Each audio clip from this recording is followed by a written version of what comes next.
กันจอดปลายหาตุ้ยจอดปลายหาตุ้ยจอดปลายอยู่ในเที่ยวอารมณ์ดีนะ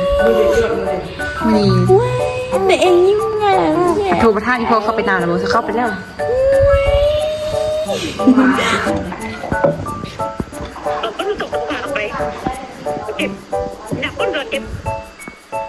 ยากเลยฝุ่นยังตกอยู่ว่ะน่ะฝนยังตกอยู่ว่ะตกว่ะจับบ่ขึ้นบ่เข้าขายบ่ขึ้นบ่สบายดีเด้อสบายดีตอนเช้ากันทุกคน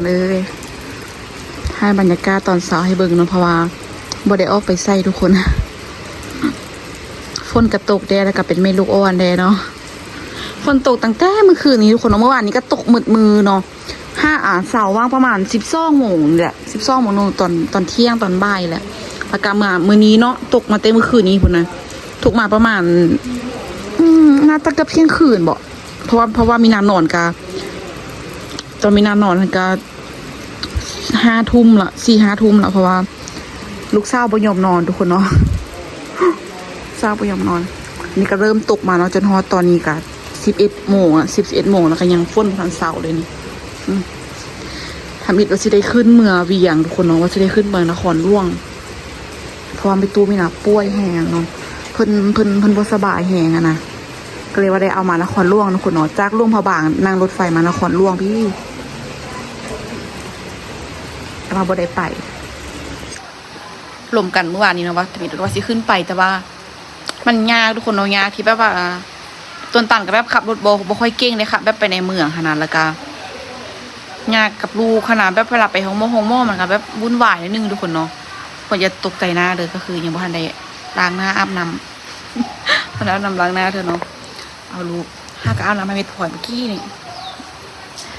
ก็เลยว่าเพิ่นมาอยู่ห้องหม้อกับไล่มือแล้วทุกคนเลยมาอยู่ห้องหม้ออยู่โรงพยาบาลเนาะในเมืองเนาะก็ไล่มือแล้วแต่ว่าบอดี้ขึ้นท่านน่ะไปกวดน่าจะเป็นเส้นเลือดในสมองตีบทุกคนเนาะคือแบบมีตัวมันเจ็บหัวแห้งเจ็บแห้งขนาดมีนาก็เลยว่าทำกิจเพิ่นว่าสิขึ้นมามื้อวานนี้แต่ว่าบ่ทันได้ขึ้นมาก็เลยว่าเปลี่ยนกันขึ้นมามื้อนี้เนาะมามื้อนี้แล้วมีนาว่าสิขึ้นไปแต่ว่าไอ้ตู้เพิ่นก็เลยบอกว่าโอ้ยยานยากล้านสินะยานยากล้านได้ก็เลยว่าบ่ให้บ่ต้องขึ้นมาก็ได้สิแต่ความจริงตู้เพิ่นจะแค่ล้านได้ถ้ามีนาก็ยากเลยทุกคนเนาะเพราะว่าช่วงนี้ก็แบบเริ่มฝนตกฝนกับมันกระทางกับบ่ค่อยสะดวกขนาดแต่ว่าพี่น้องพ่อแม่ยังมาอยู่ของหม้อที่หมดอยู่นครหลวงอะไรกับเมืองกับแบบก็เลยว่าเลือกที่จะโอเคคณะกับโบขันไม่ตู้ไม่ถูกมาบอกก็เลยแบบโบได้ไปเลยซะมีแต่แบบโอนเงินง่ายเพิ่นสินะเพิ่นมาม่วงก็เลยว่าเพราะว่าส่วนมีนาขึ้นไปกับเติมน้ำมันกับบนเงินไล่กันทุกคนเนาะก็เลยว่าพอแบบความจริงก็ยากไปเลยแต่ว่าในตู้มันโทรมาบอกว่ายานยากล้านนะเพิ่นอีต้นล้านโอ้โหซียูซีได้แต่เพราะว่ายังน้อยอยู่นะก็เลยว่าโบไปแต่ว่าก็คิดฮอดเพิ่นทุกคนเนาะเพราะว่าเป็นเท่านี้ก็คือแบบเพิ่นเป็นหนักแห่งเลยปกติเพิ่นสิเจ็บหัวเป็นอย่างตลอดแล้วกลับมาใส่น้ำใส่ย่างอยู่ของหม้อดูโรงพยาบาลตลอดเนาะในเมืองแต่ว่ากับบ่ดีขึ้นเนาะบ่ดีขึ้นไปกวดก็ว่าเป็นเส้นเลือดในสมองตีบก็เลยว่าได้เอามาเบี่ยงเนาะเพราะว่าเพิ่นเจ็บแห้งว่าซั่นเพิ่นว่าตอกก็บ่ได้เลยหัวขนาดแบบอยู่ได้ซุมื้อนี้ก็คือย้อนว่ายาทุกคนย้อนว่าฉีดยาแล้วก็กินยานะเพิ่นอยู่ได้นะเคยเลือกที่จะมาเบี่ยงเลยผมจริงมีนายอยากให้เพื่อนไปประเทศไทยทุกคนอยากไปปัวอยู่ไทยเลยอยากให้เพื่อนไปฮงโม่ไทยแต่ว่าก็คือวันนี้ทุกคนเงินเฮาบ่เทิงเนาะกับบ่ฮู้เฮ็ดจังได๋หั่นนะผู้เฒ่าผู้แก่เพิ่นทุกคนเนาะก็โอ้ยเอ็ดปัวมันเล็กดำน้อยสินะกายอยากเมื่อบานนะสินะคือแบบไปปัวอยู่เนาะอยู่อันตัวเมืองโรงพยาบาลเนาะนอนคืนนึงเพื่อคืนคืออยากเมื่อบานเนาะเลยโทรมาว่าให้ฟังเนาะว่าอยากเมื่อแต่บานว่าซั่นบ่อยากนอนฮงโม่อันนี้ก็เลยเอามาเวียงเนาะบ่ฮู้ว่าท่านหมอเพิ่นกลัวว่าสิได้นอนจักคืนสิได้อยู่นอนอยู่เบิ่งอาการยังบ่สินะความจริงกับพี่น้องยังเพิ่นก็อยากให้เอาไปไทยทุกคนเนาะไปประเทศไทยนะเอาไปปัวไปรักษาแบบไปกวดครบหมดเลยนะแต่เพิ่นบ่ยอมไปคนเนาะผู้เฒ่าผู้แก่ซะแหละ ผู้เฒ่าผู้แก่เพิ่นเนาะสุบ่าวเข้าใจยังไล่ก็บ่ได้เพิ่นบ่ยอมไปก็เลยว่าก็นี่เอาไปเบี่ยงนี่ซะแล้วก็แล้วเนาะแต่ถ้าเบิ่งกันถ้าว่ายังบ่ดีบ่ยังขึ้นก็น่าจะได้ปรึกษากันก็น่าจะได้ไปรักษาอยู่หมอไทยทุกคนเนาะไปน้องขายหรือเอาไปย่างซีโร่สินะถ้าบุกหัวถ้าเบิ่งตัวจริงเนาะเดี๋ยวถ้ามือนี้เพิ่นไปประมาณ ตอนเที่ยงอย่างไรเพิ่นสิออกไปที่ออกมาร่วมสิออกมาแล้วขอล่วงเนาะต้องท่าเบิ่งอีกเชื่อนึงคันว่าได้นอนได้ยังคันว่าอาการแบบแห้งมันแห้งอยู่เนาะเพราะว่าเพิ่นเจ็บมันว่าเพิ่นเจ็บแห้งทุกคนแบบจับกับบ่ได้เลยหัวนี่นะเมื่อคืนนี้ก็โทรมาเนาะนาก็โทรมาก็บอกว่า เมื่อคืนนี้ท่านเจ็บแห้งว่าซั่นนอนจนบ่ได้ให้หมอให้มาซักยาให้ก็จังเอาไข่อยู่ได้ก็ย้อนว่ามียาทุกคนเนาะยาก็เลยแบบว่าบ่อยากให้กินยาหลายหันนะคือยาหลายก็บ่ดีทุกคนเนาะเพราะว่าเพิ่นก็แบบเป็นไล่อะไรแนวหั่นน่ะแม่ตูนะเป็นแบบเป็นความดันเนาะมีความดันเป็นเบาหวานนะเพราะว่าเพิ่นเป็นคนที่แบบค่อนข้างที่จะมีน้ำหนักตุยทุกคนเนาะง่ายๆเพิ่นค่อนข้างที่จะตุยอะไรเพิ่นเป็นแบบว่าอันความดันเนาะความดันตรงทรงอย่างเพิ่นนะเดี๋ยวถ้าเบิ่งฮักซ่าอยู่นครหลวงทุกคนเนาะหันอยู่นครหลวงฮักซ่าอย่างแบบอย่างบ่อาการบ่ไข้บ่ดีขึ้นกันจังว่ากันใหม่อยากคิดว่าแบบแม่ตูมันจะเข็นล้านนี่ยังก็ได้สิพาไปนะแต่ว่ายากนะทุกคนเอ้ยเพราะว่าขี่รถคือมื้อนี้ก็2-3 ชั่วโมงสิเนาะก็เลยว่าเลือกที่จะอันนั้นเลยซะเพิ่นว่าเดี๋ยวถ้าลูกใหญ่ลูกยังก็จังสิพาไปยามเพิ่นเอา เพิ่นบอกจังซี่เนาะเดี๋ยวถ้าเบิ่งติดตามอาการเบิ่งทุกคนแต่ว่าบ่เคยมีผู้ได้เป็นเลยทุกคนที่แบบครอบครัวตระกูลสิเนาะบ่เคยมีผู้ได้เป็นที่ว่าเป็นเส้นเลือดในสมองนะบ่เคยมีผู้ได้เป็นเลยแต่ว่าแม่ตูเพิ่นเป็นเพิ่นเจ็บหัวมาโดนเนาะทุกคนเนาะมันเจ็บหัวเจ็บแบบซ้ำเหือมาโดนล้านนะพอแบบไปกวดกลับมาเจอแบบมีกับลูกล้านก็ขึ้นยากอยู่ทุกคนเนาะพอเส้นเลือดในสมองตีมีกับปัวฮักซ่ามันก็ยากงานทุกคนมีความคืดเลยน่าจะอะไรแหละเบิ้งคายแรงๆเนาะคนฮอแล้วก็น่าจะได้ไปของหม้อเลยคนอยากให้เอาไปประเทศไทยไปปัวฮักซ่าอยู่ไทยกันไล่ไงทุกคนนะแต่ประเทศเบาจังได้เนาะคนบ่ยอมไปเดี๋ยวคายเลาะตามนี้ทุกคนให้ทุกคนเบิ้งชีวิตประจำวันเนาะตอนนี้มิดพลอยไอ้ตัวอุ้มอยู่เพราะว่าไอ้ตัวมาพอสักแปลงรถจักรเพิ่นเนาะรถคู่ใจ เพราะว่ารถคู่ใจเพิ่นเพฝนกระตกคนออกไปใส่กระอะไรอยากเฮ็ดหน้าค่ะหน้าทุกคนเนาะผู้ใดกระท่าเฮ็ดหน้ากาก็คือเป็นเดือนป่ายอะไรกาค่ะนะตกกาไว้ค่ะนะถ้าฝนตกมารอบนี้ฝนตกมาซอกมือคันว่ามื้อนี้ก็มืดแล้วก็ฝนเอาแห้งก็น่าจะได้เริ่มได้ดำหน้าทุกคนนำก็น่าจะมาเพราะว่าพร้อมสักว่ามื้อเช้านี้นำเริ่มมาแล้วแต่ว่ามายังบ่หลายเนาะเบิ่งดำหน้าก็น่าดำหน้าก็อยากเข้าไปอยู่ทุกคนเดี๋ยวสิเจเม็ดพลอยเข้าไปเบิ้งเขาเจ้าดำนาเนาะ เดี๋ยวออกไปหาอะไรกันคนเดี๋ยวไปเบิ้งเขาเจ้าอยู่ข้างล่างนี่ทุกคนเลยว่าสิไปเบิ้งเพิ่มซักแปรงรถประสันมีนาอาบน้ำแล้วแปรงแรงมาละเข้าไปนานเรียบร้อยบางคนกำลังสิแยกนอนพุ่นนะ มันกำลังสิหลับมีนาเอากินนมมึงเสื้อเปียกมันโอมแล้วเห็ดหลับมึงเอามาวางลงเห็ดมื่นตายเลยพุ่นนะเพลงเดี๋ยวสิปกไว้แล้วเดี๋ยวมันน่ะสิย่างไปเบิ่งน้ำสารกันพนักเอ้ยเป็นไปจะสร้างอาแถวว่ะ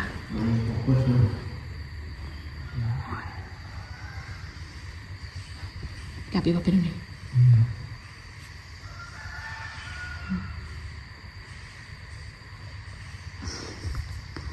ตาแป๊บๆอยู่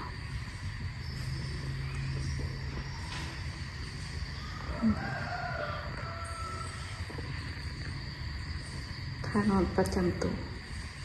เหยียดเทียนถึงซ่องเบอร์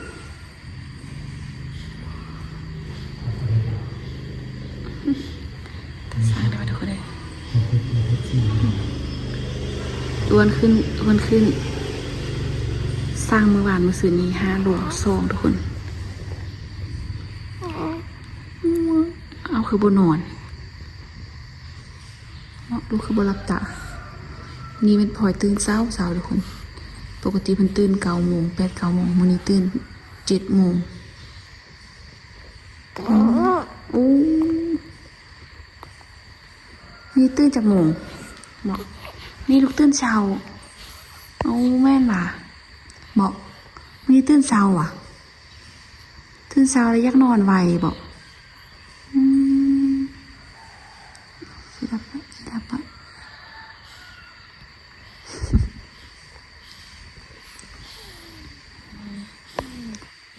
ใหญ่ ผู้สาวอันนี้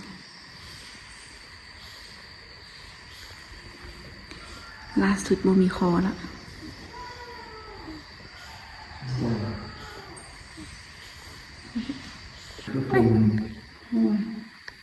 โอ้ย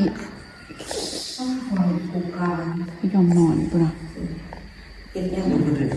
ยอมนอนสิยาวเบิ่งน้ำสารกับเปื้อเพลงม้วนๆ ยิ้มใส่กล่องเอง โหยเนาะอยู่ในเดือนกองแต่อยู่ในทองคนนั้นเนาะที่ย่างไปเพิ่งถึงอีเมย์ว่ะอุ้ยเริ่มจะกินนมละเริ่มซกมวยละ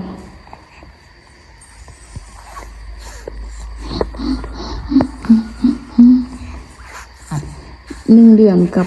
มื้อนี้วันที่30เนาะพอดี1 เดือนกับ15 มื้อทุกคน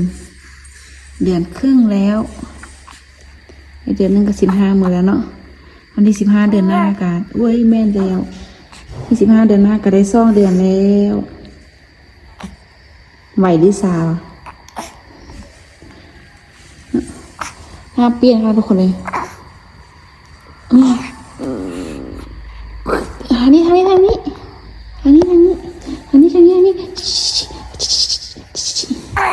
จะหาละกินนมละกินนมหนอละเนี่ยก็คือให้พุทธช่างเด้อตากระตีเป็นคนเลยนะกับบักใหญ่ๆมันนะพ่มกับบ่มีพ่อออมกำลังสิกินพ่มแล้วพ่อออมกำลังกินพ่มล่างๆแล้ว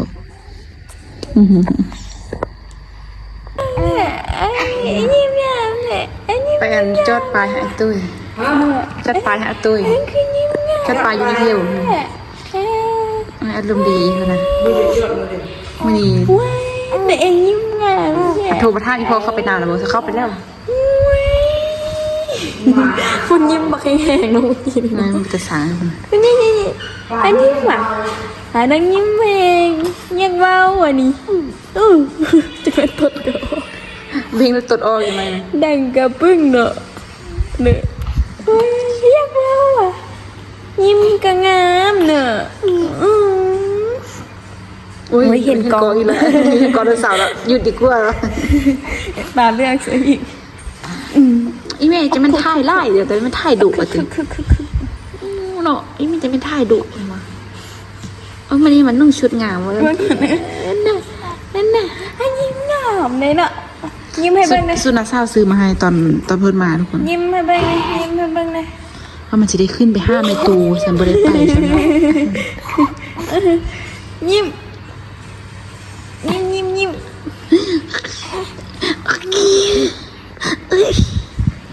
เอา โอ้โดเมนขี้เต้ามัน โอ้ยจักอีก มึงมาเล่นน้ำแล้วนะ พี่นางงงอะห้วยกันว่าสิว่าอะไรชิว่าอุ้ยเฮ็ดอีกดูติดจักดูอีจักดูจักรถเส้นอีเต้นดู ตอนนี้เป็นเสียงเบ่งจะกลายเป็นเบ่งของคุณ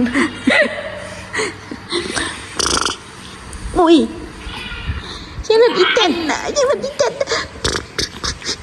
หันแควดิพอละทำอะไรกินหอมแผะวันนี้กูกิ๊กโซฟี่มือตำ เมื่อวานนี้ก็โซแล้ว จีน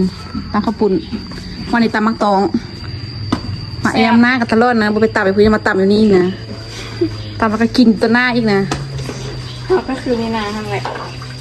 กินเอาไปเด็กสุดจะใส่ กูมีน้ำก่อน ตักเราอยู่ไหนที่ไม่เอ่ย ปลาตัก ทำไมถ้าใครอยากคนเลยตัวต่อไปใส่อยู่อ่ะ กินบ่ใช่ไหมเผ็ดจากหน่วย นี่บริณา คอสั้นนั่นน่ะ แต่ว่าเขาเอาออกอีกยานน้ำเผ็ด ข้าวมาขนม อังเอาปุ้งแม่มันกิ๊กซี่ไปเปิดฮานแข่งไอติกเดี๋ยวปุ้งแบบมาดูว่าใครร้านใครจะจริงกว่า ไม่ได้ไป ไม่บ้านได้ออก จะน้อยเดี๋ยวสิบริค่ายไม่ทั้งกูกิ๊กเลยเปิดกูติ๊กได้บริค่าย ตั้งมือที่นั่นยังมีลูกค้าเด็ก ยังได้กระตำข้าวตัวเองกินตลอดตำข้าวกูกินข้าวนี่แหละไปตำข้าวกูกินข้าวนี่แหละพอมีลูกค้าเลยเพื่อ รีวิวตลอดเองแต่ว่าผมไม่ตำค่ายตำกินเองไว้ไม่ปากทางก่อน ถึกลวกน้ำร้อนอุ่นนั่นดิ เนาะเอาลวกเส้นมันเลยบอกลวกแล้วมาสิมุนเฮงปาก อ่อน เอาแซ่นะฮะนะก็ต้องฮะนะก็จุ่มนะ ต้องตัวเหนียวๆฮะนะต้องไม้ฮะนะนอกนะตัวหนึงคนคลิปนี้บ่ค่อยมีสาระเลยทุกคนเด้อเพราะว่าบ่ได้ไปใส่นะเบิ่งนี้เลยไปนะ อย่าทำเธออย่างนั้น ดูเจ้าน้อยอีกคนเลย ปีนลง น้อยตัว ปีนลงไหม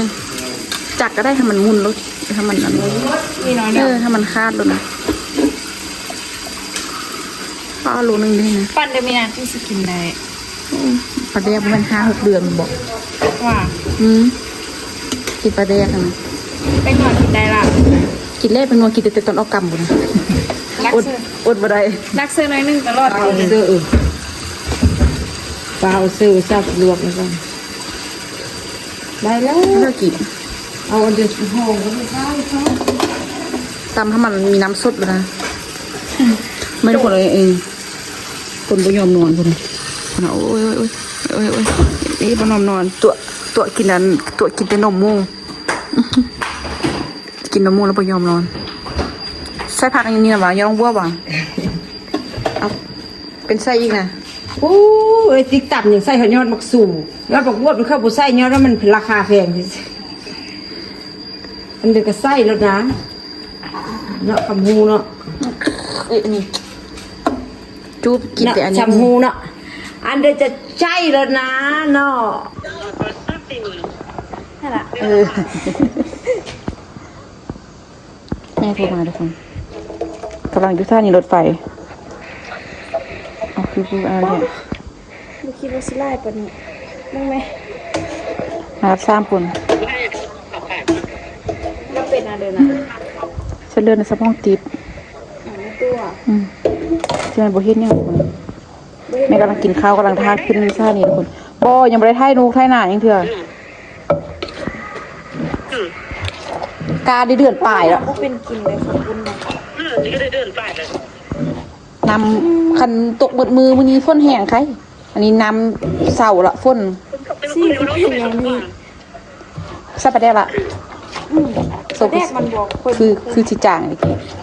จะว่าเหรอ เป็นน้ำปลาใส่จิบหน้าเลย ก็ตกตะบุกออกไปเก็บหนักก้นก่อนเก็บ งางแล้วฝนยังตกอยู่ว่ะหั่นน่ะ ฮะ ฝนยังตกอยู่ว่ะ ตกอ่ะ อยู่เขาบางฝนตกแห้งเลยทุกคนเลยคือว่าตกแต่บ้านเฮาใจอยู่กิก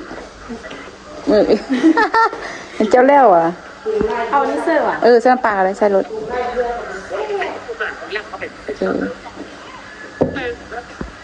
อยากได้ตัวข้าวตำใส่ตำกระแดกตำเอาไปนะ มุ่นเลยมั้งไหมโคตรเนาะ ปุ่นนะ ซีรีส์ ใส่ไปครบนี่นะ คิดไม่ได้เราจะโฮลซัสเป็นยังไง ใกล้ๆเคียงของอร่อยแล้ว90 เอาแม่เอาฮอตเบียร์แล้วโทร5เด้อเอา แพงเดี๋ยวก็เป็นอย่างนี้ดิ ขอบคุณ ไม่ได้ใส่เนาะ น้ำตาลใส่หน่อยนึงเป็นหัวเลยอุ้ยกินเลยเดี๋ยวก่อน เจ้าเพิ่งเจ้าหัวผักเสื้อได้ไหมวะ ได้โอ้ น้ำปลาที่คือน้อยนึงพอเลยขัดแป้งหมู ก็น้อยแท้ขาดใจเลย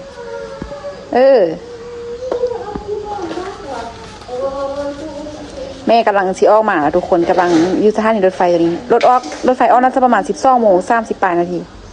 12:35บ่ไฟออนมาฮอดพีบ่าย2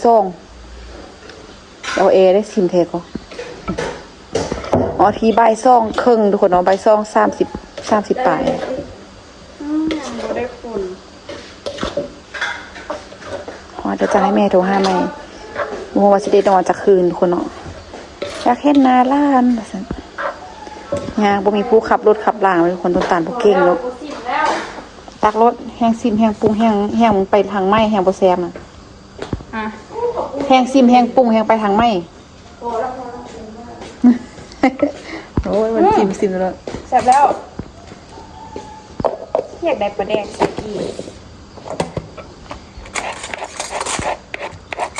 ข้าวปูนอันนี้นะเขาจะบีบเละหมดใส่รสจะจังสิต้มน้ำมันโอ้ดีเด้หัวลงเด้ เด็ก โอ้ไรเด้ มันไล่พวกนั้นเนาะ พี่ซ้ำผมเบตตี้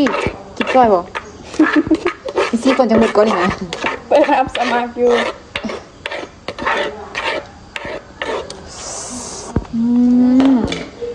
คำนึงเด้นะทุกคนนะโอ้ยมันทรมานเด้มาทรมานเด้ทุกคนเอ้ยมากินอะไรเอาวะ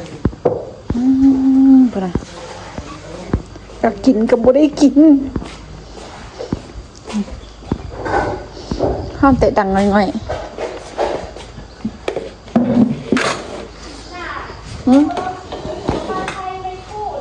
เอาบ่วงตักกินได้เลย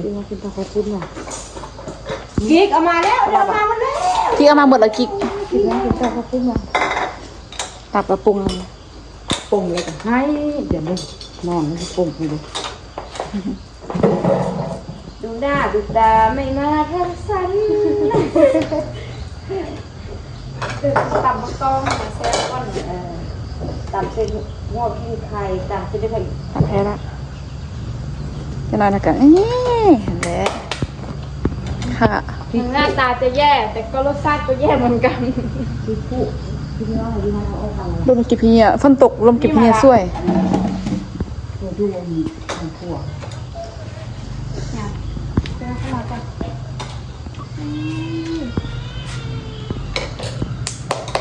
จับบ่ ขึ้นบ่เข้าคายบ่กันวะ ซุปบวบซุปบวบ เส้นมันเละๆเนาะ สุญญอนบวบ เอาตัวทางมีรสชาติเลยนะ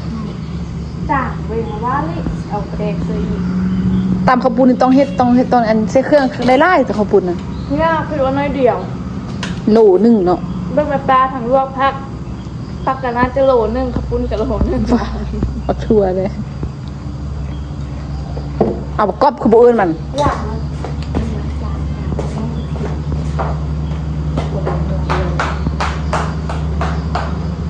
คิดเอ้ยบักกอบไม่กี่หน่อยอยู่ไหนน่ะบ่กินวะลิ้นเกมได้มีต้องมากินพี่ได้น่ะเดือนหนึ่ง40,000ตอนนั้นเดือนแรกตอนนั้นเดือน35ตอนนั้นเนาะถ้าน้ำมันขึ้นแล้วก็จะมาขึ้นใหม่เดือนหนึ่งน้ำกินให้บุโรงเลยเนาะว่าน้ำมันแพงกินเนาะน้ำบุโรงเลย 40น้ำกินกระตุก15เท่าเก่าตอนนั้นตุก13เนาะตอนนั้นเนาะ13,000 ได้ก็ยังจะชอบกินอีก 13,000ตอนนี้เนาะ เดี๋ยวจะมาละ 13สิบอกแม่เราบอก13เนาะ10,000แล้วขึ้น13เนาะได้แล้วพอแล้วทุกคนเอ้ยมีนายยากเดี๋ยวสิยากไปเบิ่งน้ำสาดจังเลยถ้าไม่พอไปเลาะเบิ่งน้ำสาดทุกคนน้ำตาลับตาปิ้วเลยเบิ่งนี่ทุกคนหน้าฝนนะอู้เพราะว่าบางกีนี่รถเขาเจ้าเที่ยวดิทุกคนเอ้ยรถอีหยังก็อันเปิ้นรถใหญ่อันรถ10 ล้อนะเขาเจ้าเที่ยวคนแห่คนสายนะเปื้อนพุ่นนะเปื้อนแห้งเลยเลาะไปเบิ่งก่อนมีนาบริญญางมานำสารโดนอะไรทุกคนเลยมาตั้งแต่พุ่นน่ะมีนามาตั้งแต่อันก้อนเกิดลูกคุณบ่ก้อนเกิดลูกแต่โดนหมดละกันเกิดลูกเกิดอะไรกับบริออกมาเลยเนาะบริเลาะกลางบ้านเลยนะว่าบ่ว่านะแทบจะแบบบริย่างออกจากเหือนเลย มาไกลคือเหือนไม่จำปีทุกคนเนาะเท่าหันเลยแล้วก็บริออกมาเลยทางนี้เปื้อนค่ะขนาดว่าอันเขา จะเอาบุคคลที่เที่ยวทางนี้แต่ว่าเขาจะเอาแบบไปทอกหินทอกทรายมาละเล่นทางหน้าบ้านทีนะแต่ว่าทางนี้เนี่ยเขาจะเที่ยวปกติเลยนี่ที่เปื้อนๆให้ทุกคนเนาะทางไปหนากับโบมูเป็นจังไรเลย น่าจะเป็นประมาณนี้ทางไปหนาทุกคนเปื้อนแห้งเปื้อนอีหลีอีหลอเลยเนาะคนที่เถื่อนตัวนี้บ่เดี๋ยวตอนนั้นฮันยูฮันนอนตอนนั้นนั่งเหมือนแล้วมีฮันยูพูดเนาะเหินปอมเหินอ่านเป็นนาซาวป่ะนาซาวข้องน้องลี่วะลี่สาวลาวนี่ตอนนั้นเหินคนอยู่นี่นะแต่ว่าเพื่อนยกงายทุกคนยูลาวก็มีบริการยกงายเหินได้ทุกคนเลยนี่ต้องยกงายน้อยนี่ล่างอยู่นี่ว่าเสียงน้ำสาดแต่แห่เนี่ยฝนตกฟ้าลินฝนลินเขาจะกระบอกได้มาเอาหินเอาสายนะเพราะว่าลงน้ำบ่ได้ยังออกกำลังกายเลยทุกคนเลยอยู่เหือนโดนละนอนอยู่แต่เหือน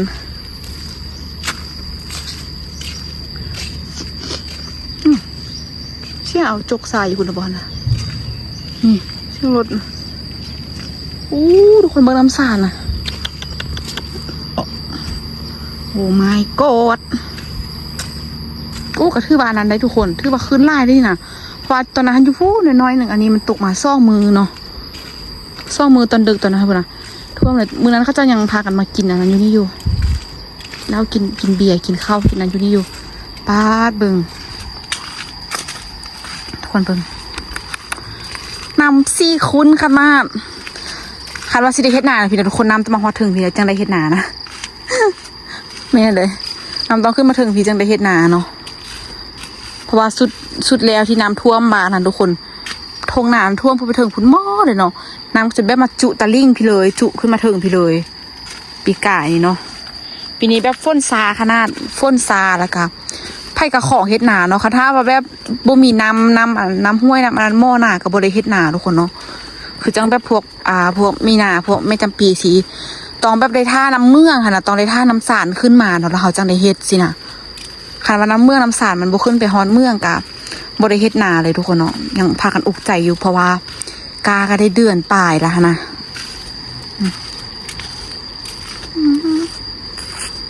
ไม่จำปีกันเที่ยวลงมาเบิ่งแต่น้ำเนาะเพราะว่าอยากฮู้ว่าน้ำขึ้นไล่ซ้ำได้จังสิได้เข้าไปนาทุกคนเนาะเพราะว่าสิเตรียมจักตอกมัดกาไว้ว่าซั่น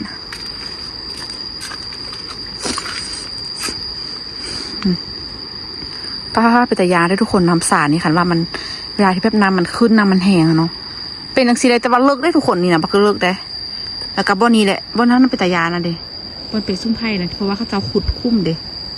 เขาจะขุดคุ้มมันขี้เหงื่อเนาะขุดเอาใส่เบายางป้าทุกคนเบิ่งพวกเขาจะเฮ็ดให้อยู่พุ่นน่ะ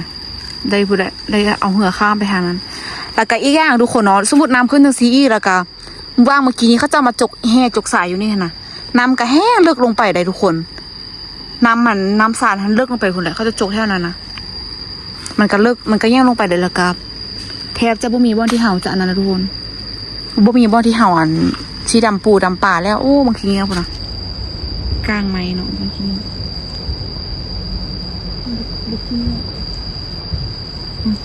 กลางไม้นะป้าบ่มีบ่อนดำปูดำป่าแล้วทุกคนเขาจะเอามาจกหินหมดแล้วเนาะ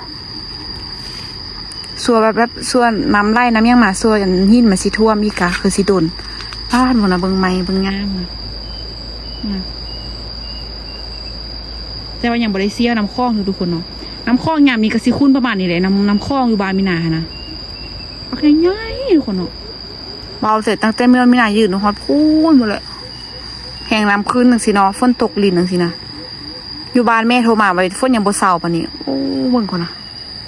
ขดบางข้อนมาอยู่นะแล้วก็ยังเป็นตะยานเนาะเพราะมันสู้เอาเครื่องเอายังมานะ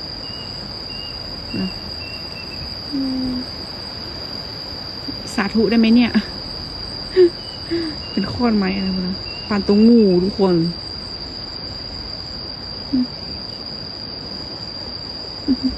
ขึ้นไปละพาไม่พลอยมาแล้ว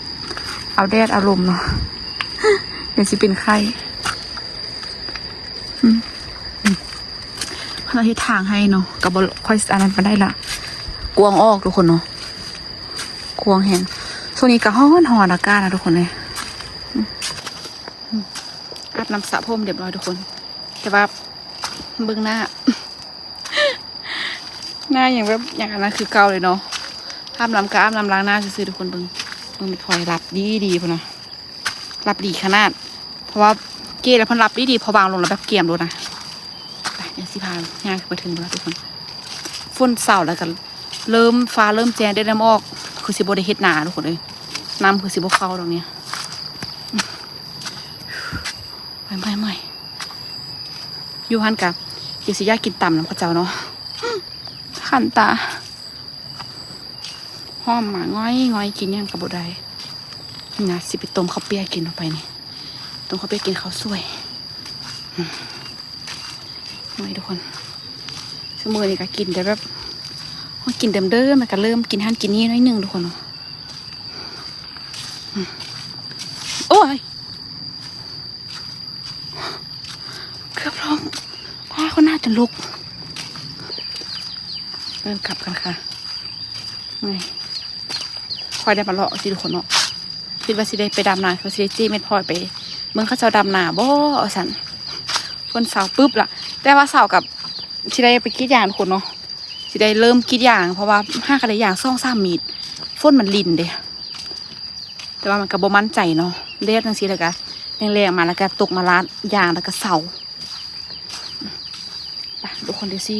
เพื่อนๆมันสิไปแต่งอยู่แต่งกินข้าวสวยล่ะมันสึกเริ่มหิวข้าวล่ะไปเบิ้งมืออื่นทุกคนเนาะรอให้ทีไปทุกคนเบิ้งก่อนมันเดี๋ยวสำหรับคลิปนี้สิข้อตัวลาไปกันเด้อเดี๋ยวฟ้าวลืมเลยทุกคนเด้อส่วนนี้กำลังแบบเป็นเมลิออนกำลังเลี้ยงลูกอยู่เหือนบ่ได้ไปใส่เนาะกระโดนปวดคลิปเท่านึงเนาะเดี๋ยวคลิปนี้ข้อตัวลาไปก่อนบ๊ายบายไปเจอกันคลิปหน้าทุกคนปล่อยกับบ๊ายบายบ่ได้เนาะค่านอน